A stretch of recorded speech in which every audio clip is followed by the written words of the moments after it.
5학년 친구들, 우리 지난 시간까지 기온과 기후에 대해서 배웠어요. 자, 기후라는 것은 날씨가 통계적으로 1년, 10년, 15년, 20년 지났을 때 그 통계적 수치를 가지고 만드는 거라고 이야기를 했고요. 기온이라는 것은 월 평균 기온들을 가지고 같은 등원선이 어떤 시들이 있는지 살펴보고 그 다음에 기온과 기후에 따라 사람들의 생활 모습이 어떻게 달라지는가에 대한 이야기를 했습니다. 자, 오늘은 거기에 이어서 강수량에 대해서 알아보고자 합니다. 자, 먼저 강수량이라는 것의 뜻은 뭘까요? 여기서 강이라는 것은 내릴 강자예요. 특히 비를 얘기하는 거죠. 수는 물 숫자, 량은 헤아릴 양자. 따라서 내리는 물을 헤아리는 것을 우리가 강수량이라고 이야기합니다. 따라서 그래서 비나 눈이나 우박이나 안개 따위로 일정 기간 동안 내리는 물의 총량, 강수량은 물의 총량을 이야기해요. 자, 물의 총량이라는 것은 뭡니까? 꼭 눈에 국한된 것이 아니라 비에 국한된 것이 아니라 우박과 안개까지도 모두 다 포함된다라는 거죠. 자, 우리 한번 지도를 살펴볼까요? 수혁이가 살펴본 지도에서요, 약간 흑색으로 갈색으로 나와 있는 부분이 있고요, 푸른색으로 나와 있는 부분이 있습니다. 지도를 읽는 방법은 강수량이 나와 있는데 강수량 오는 비의 양이 얼마부터 얼마 사이에 있느냐에 따라서 색깔을 표시한 거예요. 자, 대부분의 우리나라의 남한 쪽은요, 1200에서 1400 사이의 강수량을 가지고 있기 때문에 거의 하늘색과 푸른색을 띠죠. 반면에 우리나라에서 유독 대구를 비롯한 경북 지방과 북한의 지방은 대부분 갈색과 황토색을 띠고 있어요. 이 말은 이 지역은 특히 1000mm 미만의 1200mm 미만의 비가 내린다라는 이야기죠. 다른 지역에 비해서 확실히 강수량이 작다라고 이야기를 할 수 있는 거예요. 자, 일단 연평균 기온이 연평균 강수량이 1400mm 이상인 지역은 어디일까요? 라고 하면 1400m 여기 이런 색깔을 찾으면 되겠네요. 자, 그래서 어디일까요? 살펴보면 대부분이 남해와 그다음에 서귀포와 강릉 지방이라고 생각을 하면 될 것 같아요. 자, 그 다음에 연평균 강수량이 1000mm 미만인 지역을 찾아봐라 라고 한다면 1000mm 미만은 갈색을 표시하는 이 중강진 부분이라고 생각을 하면 될 것 같습니다. 따라서 연평균 강수량이 1400mm 이상인 지역은 강릉, 여러분들도 같이 답을 쓰세요. 그다음에 서귀포, 남해안이 될 것이고요. 그 다음에 1000mm 미만인 곳은 어디냐면 중강진이 되겠죠. 자, 우리나라 연평균 강수량이요, 실제로 1300mm 정도로 세계 평균인 880mm보다 많은 편이에요. 연평균 강수량이 1300mm 이상인 지역은 제주도와 남해이고요. 근데 그 중에서도 유난히 대구와 그 낙동강 중상류 지역 이 부분은요, 상대적으로 비가 적게 와요. 예전에 얘기한 것처럼 해안과 접해 있지 않은 완전한 내륙이어서요, 내륙 지방의 특징을 가지고 비가 적게 내리는 특징을 가지고 있습니다. 자, 그렇다면 강수량 그래프를 한번 살펴볼까요? 자, 강수량은 지역에 따라 굉장히 커요. 예전에 지난 시간에 우리가 북쪽과 남쪽에 기온과 기후차가 크다라는 것처럼 마찬가지로 남부와 북부의 차이가 굉장히 크다라고 이야기를 할 수 있는데요. 대체로 남부지방이 강수량이 많고요, 북부지방이 강수량이 적어요. 자, 그래서 북부지방을 살펴보면 북부지방의 대부분 가장 많은 곳을 차지하는 곳이 중강진이라고 보는데요.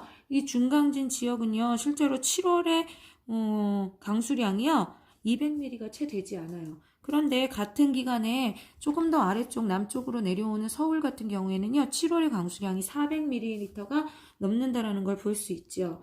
자, 근데 희한하게 서귀포 같은 지역을 보세요. 7월에는 300mm밖에 되지 않아요. 그런데 전체적으로 보면 1년 내내 굉장히 많은 비가 온다라는 걸 알 수 있어요. 서울 같은 경우에는요, 7, 8월에 주로 비가 집중되어 있고 1, 2, 3, 4, 그다음에 10, 11, 12월에는 실제로 비가 많이 오지 않아요. 그런데 제주도의 서귀포는요, 골고루 1년 내내 비가 온다라는 거죠.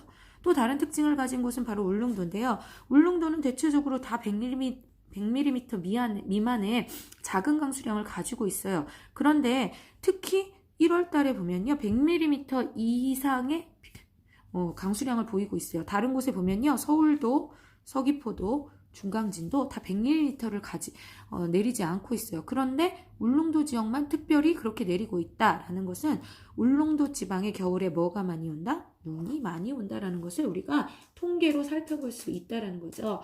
자, 우리나라 대부분의 강수량이요, 어느 월에 집중되어 있냐면 보통 7, 8, 그리고 크게 담아서 9까지 집중되어 있는데요. 이 시기에 무엇이 오기 때문이냐면 밑에서 보여드시지 장마와 태풍이 오기 때문에요. 일시적으로 7, 8월 그리고 조금 길게 9월까지요. 많은 비가 내린다라고 생각하면 될 것 같아요. 자, 그 외에 제주도와 영동지방, 울릉도 지방은요. 비나 눈이 많이 내려서 실제로 겨울에도 꽤 많은 강수량을 보이고 있다. 여러분들이 이해를 하고 있으면 될 것 같습니다.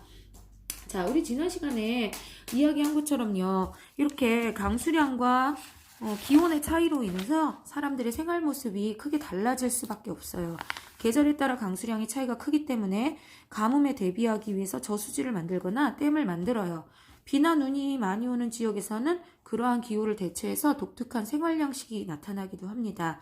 자, 여름철에 비가 많이 오는 지역에서는요, 집에 물이 잠기기 때문에요, 집터를 주변보다 높여서 집을 짓는데요, 그 집의 이름을 터도듬집이라고 해요. 여기 보면은 밑에 한 단 정도 더 돌이 쌓여 있는 걸 볼 수가 있어요. 그래서 돌 위에 집을 지음으로 인해서 비가 내렸을 때 강수가 될 수 있도록 만들어준다라는 거죠. 또한 예전에 한번 설명했지만 겨울에 눈이 많이 내리는 울릉도에서는요. 눈이 집으로 들어오는 것을 막고 집안 생활을 편리하기 위해서요. 우대기라는 외벽을 설치해요. 자, 여기 나오는 것처럼 우대기의 모양은요. 마당 전체를요. 집과 나무로 이렇게 쌓아서 여기 보면은 집 안에 또 다른 통로를 만들어요. 그래서 눈이 많이 왔을 때 바깥 생활을 할 수 있도록 그리고 눈이 집 안에 오지 않도록 이렇게 편리한 생활을 한다는 겁니다. 자, 영동지방이나 울릉도와 같이 눈이 많이 내리는 지역에서요. 눈에 빠지거나 미끄러지지 않도록 우리가 신는 신발이 있는데요. 약간 서양의 스키와 비슷하지만 우리만의 특별한 독특한 방식으로 무엇을 만드냐면 설피라는 어떤 신발을 만들어서요. 그 신발을 신고 다니면요. 그 무게중심이 한쪽에 쏠리지 않아서 눈에 빠지지 않고 오랫동안 걸을 수 있는 특징이 있다라는 겁니다. 자, 우리가 이렇게 기후나 강수량에 따라서 생활 모습이 달라지는 가장 큰 이유 중에 하나는요. 선생님이 설명했듯이 기후나 기온이나 강수량을 바꿀 수 없기 때문이에요. 얘네들은 자연적인 현상이기 때문에 사람이 인위적으로 바꿀 수 없어요. 따라서 인위적으로 바꿀 수 없는 기후와 강수량과 기온에 적응하기 위해서요. 사람들은 제 나름대로의 다양한 생활 모습을 따라 움직인다는 거죠. 물론 강수량에 따라서 터도듬집이나 저수지 말고도요. 더 많은 생활 모습의 사례들이 있어요. 여러분들이 살펴보면 생각해보면 우리가 여름과 겨울에 대비하기 위해서 어떤 생활 모습을 갖는가 한 번쯤 생각해 볼 필요가 있다라는 거죠. 자, 그래서 우리가 생활 모습을 이야기할 때는요. 기후나 기온과 기후를 또 강수량을 빼놓고 이야기할 수 없다라는 거 여러분들이 꼭 기억했으면 좋겠습니다. 자, 여러분들에게 잠깐 과제를 내겠습니다. 기후 그래프를 읽는 방법은요. 기후의 가로 쪽과 세로 쪽이 무엇을 나타내는지를 알면 여러분들이 기후 그래프를 읽을 수 있어요. 지금 나와 있는 두 개의 그래프에서는요. 가로축이 월을 말합니다. 여기도 월을 말하고요. 세로축이 무엇을 나타내냐면 기온을 나타내고요. 거기에 나타나 있는 지금 막대 그래프와 그 다음에 꺾은선 그래프는요. 지금 무엇을 나타내고 있느냐? 평균 기온과 강수량을 나타내고 있어요. 자, 밑에 파란색 막대는 강수량을 나타내는 거고요. 그 다음에 위에 꺾은 선 그래프는 기온을 나타내는 겁니다. 자, 각각의 서울과 서귀포의 기온이요. 위에 기온과 강수량이 위에 표에 나타나 있어요. 여러분들이 이 표를 읽고 나서 지금 빠져 있는 7월과 8월, 그 다음에 강수량도 7월과 8월, 이 7월과 8월의 강수량과 기온을요, 여러분들이 각각 표시하고요, 이 그래프를 완성해 오세요. 그래서 수업 시간에 여러분들이 완성해 온 그래프를 한 번 더 살펴보고요, 우리가 그래프에 대해서 분석하고 한 번 더 이야기해 보도록 하겠습니다. 자, 우리가 여태까지 계속 기온과 기후와 강수량에 대해서 배우고 있는데요. 이것들은 사람이 적응하고 생활하기 위한 가장 큰 변화 요인 중에 하나라는 걸 여러분들이 꼭 기억하고 우리 활동하도록 합시다. 자, 여러분들 잊지 말고 45쪽에 있는 그래프 완성해 옵니다. 자, 오늘 동영상 여기서 마치겠습니다.